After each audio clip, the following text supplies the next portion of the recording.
Have you ever wondered what it really takes, not just to live to 100, but to thrive along the way?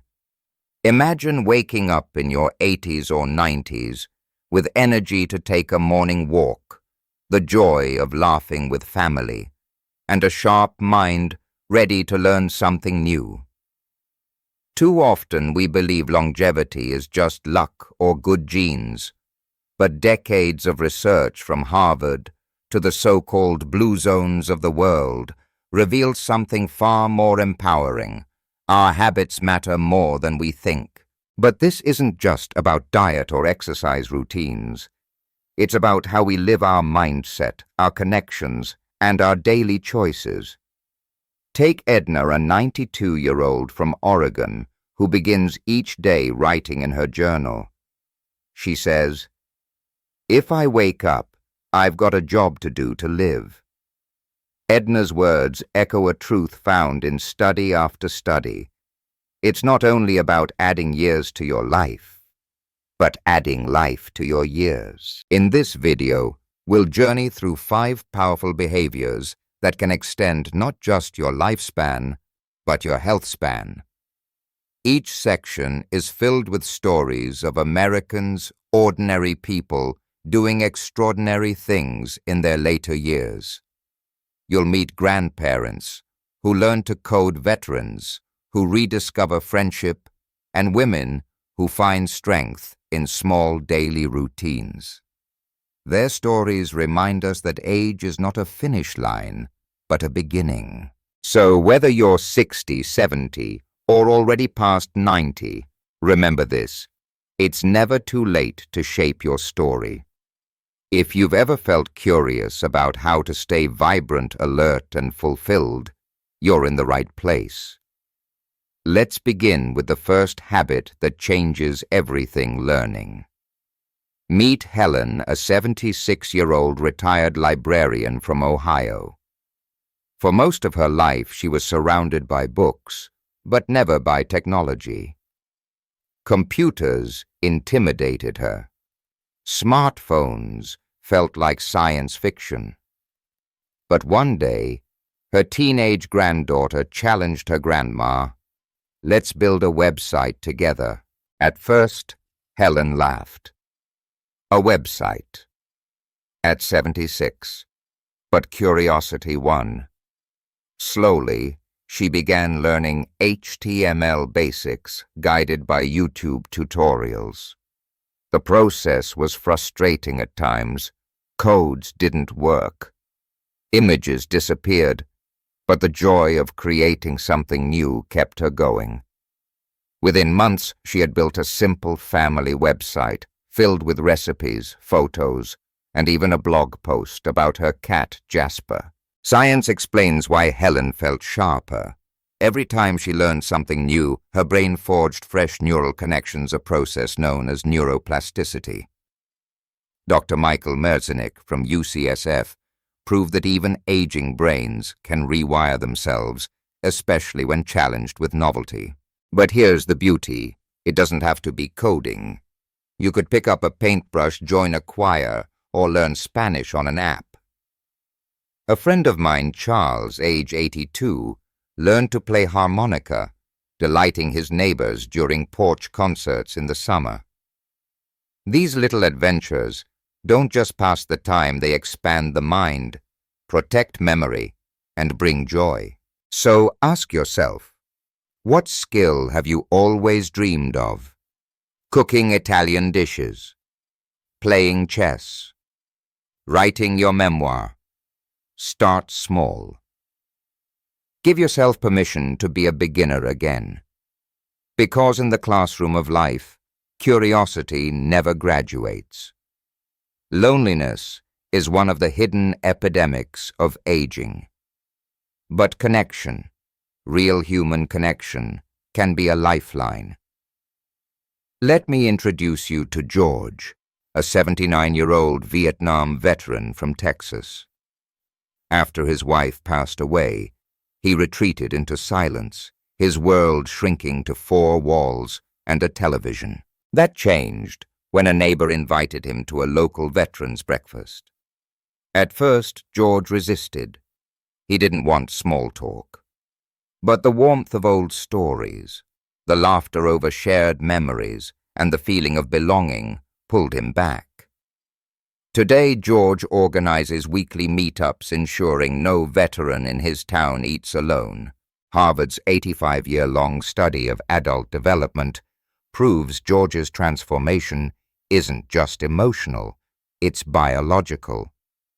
Close relationships predict health and longevity more strongly than wealth, fame, or even cholesterol levels. People with strong ties live longer and happier. Connections don't have to be large in number. A few genuine friends matter more than dozens of acquaintances. Maybe it's coffee with a neighbor joining a church choir, or playing bridge with friends. And don't forget the magic of intergenerational bonds. Spending time with children or young adults brings energy and perspective while offering wisdom in return. If you feel isolated, start with one small step. Call an old friend. Invite a neighbor to lunch or volunteer at a local school. Remember, friendships aren't measured in years, but in heart. Meet Linda, an 84-year-old grandmother from North Carolina. She has never joined a gym, but everyone in her neighborhood knows her for one reason: she never sits still. From tending her vegetable patch to sweeping her porch, Linda embodies natural movement. Science confirms that this kind of everyday activity, the kind practiced by people in Sardinia, Okinawa, and Costa Rica, adds years to life. It's not about lifting weights or running marathons. It's about weaving movement into ordinary routines. Walk to the store instead of driving. Carry groceries yourself. Take the stairs. Dance while cooking. Linda's story proves the point. She still bakes bread-kneading dough by hand. She plays on the floor with her great-grandkids, laughing as they stack blocks higher than her head. These small, joyful movements keep her balance sharp and her heart strong. Even if mobility is limited, there are ways to stay active. Chair yoga, light stretches, balancing exercises while brushing your teeth. The key isn't intensity, but consistency. Every little bit counts. Movement is medicine. And the more you move, the longer you keep your independence. So next time you think exercise means sweating in spandex, remember, Linda proof that life itself can be your gym. Purpose is the compass that guides us. Without it, days blur together. With it, every morning becomes meaningful. Take Robert, a 72-year-old retired firefighter from Chicago. After retirement, he felt lost, unsure of who he was without the uniform. Then a neighbor suggested volunteering at the local food pantry. At first, Robert stacked cans. Then he began mentoring younger volunteers. Before long, he was coordinating community drives, his leadership skills reignited. Today, Robert wakes up with energy, saying, "I may not fight fires anymore, but I still save lives, just in a different way." Research backs him up. Studies from Rush University show that older adults with a strong sense of purpose lower their risk of Alzheimer's, heart disease, and depression. Purpose is a shield against decline. Purpose doesn't have to be grand. It might be tending a garden, helping grandchildren with homework, writing your memoir, or serving at church. The key is that it matters to you. Ask yourself, what gives you reason to get up tomorrow? Maybe your purpose is already there, waiting for you to notice. If there's one superpower of longevity, it's optimism. Let's meet Patricia, an 86-year-old widow from California. She's faced arthritis, loss, and even a stroke. Yet she radiates joy. Her secret, a small notebook. Each morning, she writes down 3 things she's grateful for. Yesterday, sunshine, her neighbor's smile, and her ability to walk unassisted. Science calls this practice transformative. Studies show optimistic people live up to 15% longer than pessimists. Gratitude rewires the brain, lowering stress and strengthening immunity. Optimism isn't pretending life is perfect. It's choosing to focus on what's still possible. Patricia says I can complain about what hurts, or I can celebrate what works. One keeps me stuck, the other keeps me alive. So maybe start your own gratitude ritual. Write down simple blessings. Share good news. Surround yourself with positive people. Remember, optimism spreads. And gratitude isn't just an emotion, it's a survival tool. Though not always listed in longevity research, diet plays a huge role. But it's not just what we eat, it's how. Meet the Johnson family in Minnesota, where 90-year-old matriarch Evelyn cooks Sunday dinners every week. Fresh vegetables, homemade bread, and laughter fill the table. Studies show that shared meals increase social bonds, improve nutrition, and reduce loneliness. In blue zones, elders don't eat alone. They eat together slowly, often with wine or tea. Evelyn says food tastes better when you pass the plate. So maybe longevity isn't about strict diets, but about community around the table. Less processed food, more whole ingredients, and above all, meals shared with people you love. Longevity isn't just about habits, it's about flexibility. Consider Mark, 81, who lost mobility after a fall. At first, he spiraled into despair, but with support, he embraced new ways of moving: water aerobics, resistance bands, and even online dance classes. Resilience is the hidden habit. Life will change, bodies will change.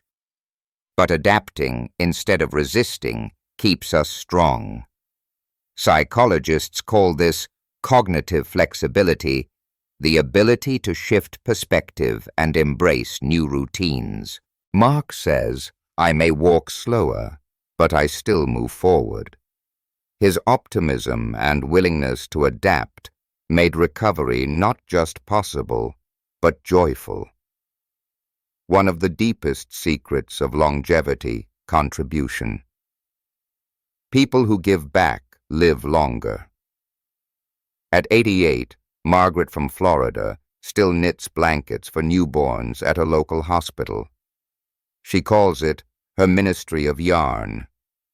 Nurses say her gifts comfort families during stressful times. Research confirms it.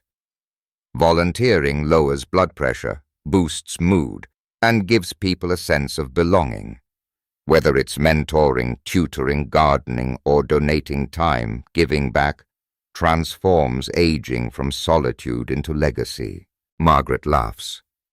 I don't knit because babies need blankets. I knit because I need purpose. When you weave together all these habits, learning, connection, movement, purpose, optimism, family adaptability, and giving, you create a life not just long but rich. Think of the stories: Helen learning, coding; George finding friendship; Linda moving naturally; Robert discovering purpose; Patricia practicing gratitude; Evelyn hosting family dinners; Mark adapting to change; and Margaret giving back. Different lives, one message. Longevity is not about avoiding aging, but embracing it fully. So ask yourself, which of these habits will you begin today? Start small. A phone call, a short walk, a note of gratitude. Over time, these small acts stitch together the tapestry of a vibrant life. Because in the end, true longevity isn't counted in years. It's counted in moments that matter. As we close this journey, remember that longevity is not about avoiding age. It's about embracing it with purpose, energy, and joy. The stories we've shared, from Helen's late life learning to George's renewed friendships, from Patricia's gratitude ritual to Evelyn's family dinners, remind us that every stage of life holds the power for growth and fulfillment. Science may guide us, but it's our choices that write the story. Each day we can choose curiosity over routine connection, over loneliness, movement over stillness, gratitude over complaint. These choices, repeated again and again, don't just add years to life, they add life to years. So whether you're 50 or 90, take one small step today. Learn a new word, call an old friend, take a short walk, or write down something you're grateful for. Because the secret to living longer isn't hidden in the future. It's alive in the choices you make right now. And remember, it's never too late to begin.